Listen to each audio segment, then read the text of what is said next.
Nasa Mercury ako ngayon. Magpapaload ako ng GCash. Pipindot muna tayo paano mag-paload. Ayan. Uy. Reload, send money. Dito tayo sa may pili muna tayo. Top up wallet.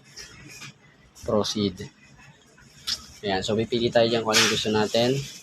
So, ang aking gagamitin ay GCash. Palad ako GCash. Alright, yan. So, pipindutin ko na yung aking number.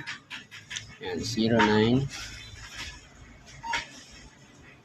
Ayan. So, napindut ko na yung aking number.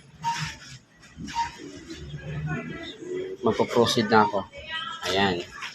So, ipipress ko yung okay to continue. Ayan. So, enter mobile number. Napindut ko na. Pinapaulit pa pa. Ayan. So, ayan na yung number ko. Proceed. Ayan. So, enter amount to be paid. Lalagay ako ng 300 pesos. Ayan. 300 pesos. Proceed. Ayan. So, the mobile number must be. Tama naman. Proceed. Ayan. O, so maglalagay na ako ng pay cash. Maglalagay na ako dito. 300. Ayan.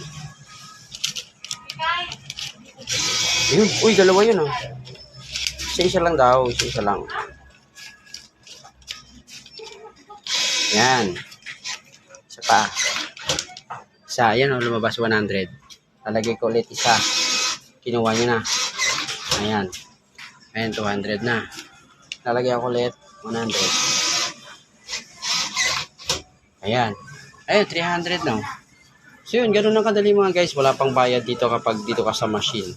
Ayan, yes, I want receipt. So, save Mother Earth na lang. Huwag na tayong kumuha ng resibo kasi mag-notify naman yung message, okay? Dito na lang tayo. Ayan. So, sige for watching guys. Meron ka na naman na kuha na pulot sa inyong pagbisita sa aking channel. Alright? So, thank you for watching.